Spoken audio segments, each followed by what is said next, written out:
All right, what up, good people? And y'all bad people too. It is me, the MATTWOODS. And I got some special guests in the house. Right in front of y'all, y'all see. I'm gonna let him introduce himself to y'all. Yeah, my name's Keith Coleman. In Habari Ghani, I would like to say first, which means how are you or greetings. Yes, sir. And we got none other than the Chop Master, aka Andy P. What up, though? What's up, bro? Everything is beautiful. And we got my cousin Keith's partner in success, Breezy over there, looking too cheesy. What's up? Everything is beautiful. So today we are revisiting the microgreens. So Keith, can you give us a recap on what took place at the microgreens last Wednesday? Yeah, we took up the dirt and put it into the containers so that we can plant the microgreen seeds. And today would be today. Well, he said that in like 2 or 3 days, 4 days, we'll probably have some progress with the microgreens, and hopefully we will see where we at with them. So that's what we did last time. We planted the microgreens, and we checking them out today. Yep, 100. So with no further ado, go ahead and lift that up off of there, and we're gonna see how these things looking. This is Keith's first time checking it out. Let's see what the progress is looking like. Oh yeah. Yeah. Yeah. Yes, So, can you see that, Breezy? Yeah. Mm-hmm. So, right now, it's been, we did this on Wednesday, and today is Saturday. Mm-hmm. So, it took 4 days to get us to this point. And total time is about 10 to 14 days before we can consume these. So, and as you can see right now, they're yellow in color. But now that we have the top off of it, and it will see it will get some sunlight, then they'll start turning green and they'll continue to grow. So, because if you don't mind, we need to add a little bit of water to there. Okay, we're gonna get this baby some water. I'm sure they thirsty. Yeah, because it's been 4 days. Yeah. I'm just gonna touch that soil, see how it's feeling. Yeah, it's not dry, but it's not that moist either. So, yeah, so you go ahead and give it a nice little coating. Oh, that's very good. Mm-hmm. You can hold it down a little lower, so it's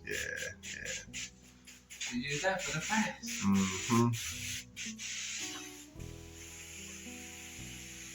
Yeah. That looking really good, or you want some more to it? You could do that a couple more times, and that'll be cool. Yes, sir. That's good. Yep. Okay. So so it doesn't take much to get the microgreens growing and going. Just got to have the soil. In this case, we use the coconut core that was donated by the Green Roof Urban Farm. Big shout out to Christina. And we need the seeds. Again, those were the True Leaf seeds or the microgreen seeds from the True Leaf Market. And then, of course, you got to have your trays. These are 10 by 20 inch trays. And you got to have your water and your light. So it doesn't take much to get these going. You can put them into a windowsill, whatever the case may be. Yep. So ultimately, what we want to do is, consume these for our own personal health, number one. But then we want to start, mass producing this and getting them sold and helping other people get the nutrients from them, because these are way far more nutritious than your typical mature plants, vegetables. These have more nutrients, more vitamins, and so on and so forth. So it's in our best interest to check these out and eat them as often as possible. They go in smoothies, we can stir fry them, eat them just straight, eat them raw, whatever the case may be. And do you have any feedback on this, cuz? I'm impressed by how they are grown. This is it's what, November, and we're doing our planting. It's just like that what you do when you are in a greenhouse. And the greenhouse is effective and productive all year if you know what you're doing. Right. And this is actually in your house. This is not a greenhouse, but his house. And I like it the way it's coming about. Yeah, and it's just fun too. I mean, just the growing part is therapeutic. I don't know if y'all remember watching the Karate Kid. Remember the name of that plant that Mr. Miyagi was growing? Something tree, I forget what it's called. Yeah, start with a B. Bongo, bungee. Something, I forgot. Close. You remember, cuz? I didn't remember. Oh, you don't watch it? Okay, yeah. Something tree with a B. I remember it. Yeah, the bun. Are those real trees? Would you like see? Come inside. Oh, thanks.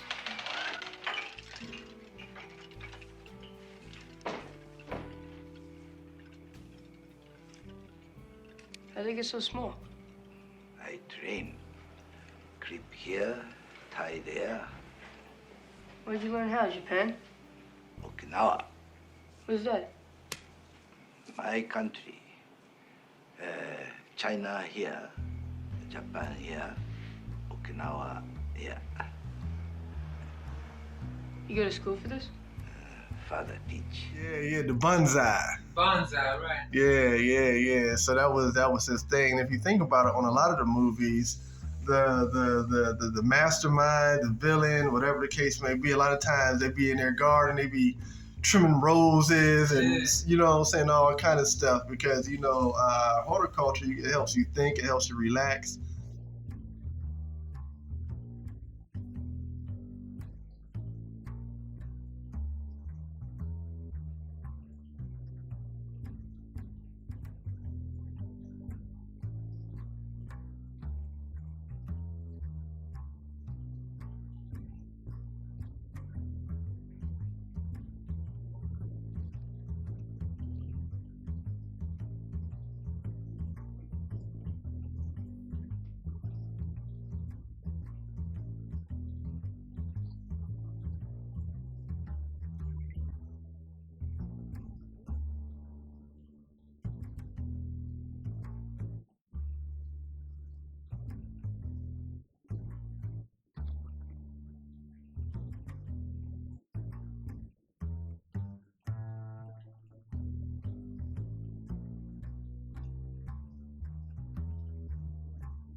Relax.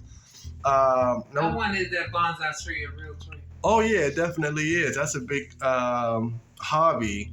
For down there? Yeah, and a lot of people started taking on that hobby here in America as well, because it's just so therapeutic. You know what I mean? It's therapeutic. And what I got you on the spotlight, Andy, because you help out with the garden a lot. You've been helping out for the last 3-4 years, something like that, since I've been doing it. And you planted seeds, you did the watering, and what's your favorite part of the growing that you've been doing with me thus far? My favorite part of the growing is like I seen the seed, put them in that, just like them sunflowers out there. Yeah. I remember that was real little, man, that sunflower like 2-3 times taller than me. Yeah. I'm like, I grew that. Matt told me I grew it. I'm like, I ain't grow this thing. Like, yes, you did. I'm like, this ain't can't be the one I just planted. Like, yes, that is it. Mm-hmm. I just like seeing them grow. Yeah, and the sunflowers grow fast too. All right, yeah, so I had to go grab one of the sunflowers. So as y'all can see, this is one of the flowers he's talking about here. Yeah. And this one was probably about 12, 14 feet this one got. I'd say like 12, 13. Yeah, something like that. And as you can see here, the little seeds right in there. And then, grow from this little seed to, about 14 feet. So, and I'm going to ask Bree, you want to share your story about You being forced to do the gardening back in the day? No. You don't want to show your story? Yeah. Well, I'll share my story. Yeah. You know, back in the day, everybody had gardens, you know, so they'd make us help out, but they didn't make it fun. You know what I'm saying? We'd be in the middle of having some fun. They're like, come on and snap these peas. And, you know what I'm saying? That's how my grandma used to be in her garden in the back. Yeah, and you know, I don't remember your grandma's garden. And as much as I went over there, yeah. So what was some of the type of things that she would grow in the garden, her garden? Hot peppers, peas, watermelons, peppers, cucumbers. What else used to go? How big was it? Because y'all backyard wasn't that big. She had it like behind the garage. Oh, yeah? Yeah, all that land behind the garage, that was all her. Oh, it was big? About like Size of this from room? his head room, yeah, size of his room. Okay. I'm like amazed. Yeah. Yeah, and did she make you do any helping? Yeah, it made me do a lot of stuff. What's some of the type of stuff she made you do? Watering and cutting the weeds away from the stuff and picking them when they go pick some tomatoes and stuff like that. Mm-hmm. So I have to go pick them. Oh, okay. And remember in our neighborhood, everybody had a garden. Remember Mr. Anderson? Yeah. You know, their garden. And then Mr. Dawson. Yeah, Fred Dawson's stepfather. Yeah, that's his stepfather? That's Fred Dawson's father. Father? Yeah, that's his father. All right. So him and Tasha related? Oh, you talking about the Dawson up? Oh, yeah. Close to us. Okay, I thought you were talking about Fred Dawson and Tom Dawson. Oh, yeah, I'm about to say. Yeah. I think they are related. I don't know. But remember, he had the corn. And I always wonder, like, you know what I'm saying, now I wonder what they did with all of that, because they grew so much. You know what I'm saying? Right. They grew a lot. So I know, and their families weren't that big. But anyway, you got any memories of the gardening, Keith, from back in the day? You know what? As he was talking, I'm trying to remember before 1978. I don't remember anybody's garden. And I'm trying to remember, even, you know, I really don't remember any gardens. Okay. Yeah. Well, I know definitely on the north side, my father had a garden. It was right across the street from where I'm at now. And then, you know, like I said, everybody it was so many gardens, and then so many fruit trees. Do you remember the fruit trees? Oh, let me see. I remember, like with my We had pear, plums, everything in our neighborhood. We had it all. I don't know if Grandma had the fruit tree, but I do remember Miss Ann, my stepmother, having some in the back of her yards. And then there was those on Fruit Street, and on Plum Street in our yard. We did live, where we lived in the houses. Yeah, we had some vines and stuff like that. Because everybody, I remember those cherry trees. Yeah. You know, all of them. Grapevine. But they wasn't nothing personal of ours, because we did not grow no fruit vines in our yard. It was just there, you know. Yeah.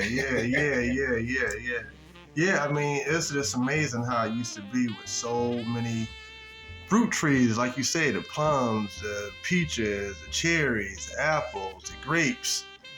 You know, that stuff nowadays, it's like, you know what I'm saying, $4 or $5 a pound for, you know, like stuff like the grapes and stuff like that, and cherries, you know, and it was just growing everywhere for free. And it was always like an endless supply.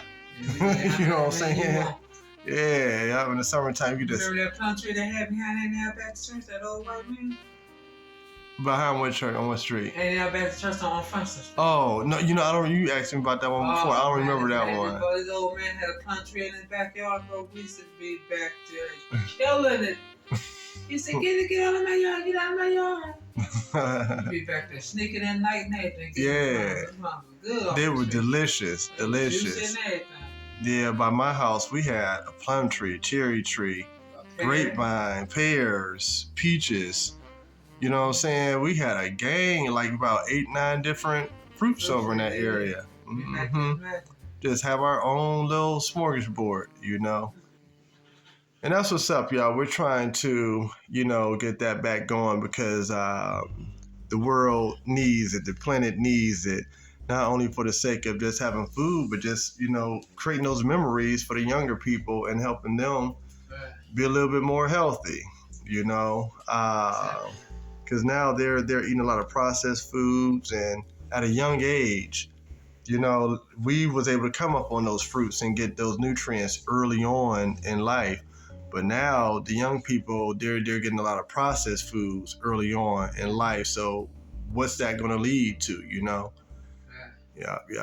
So, yeah, it's up to everybody to do their part. And this is the part we're trying to do, making these videos, help inspire people and inspire ourselves and eat right ourselves and inspire other people to eat right. So, once again, I'm MATTWOODS. And I got all my special guests, my cousin Keith, the Chop Master, and Miss Breezy. All right, y'all. Peace. Peace.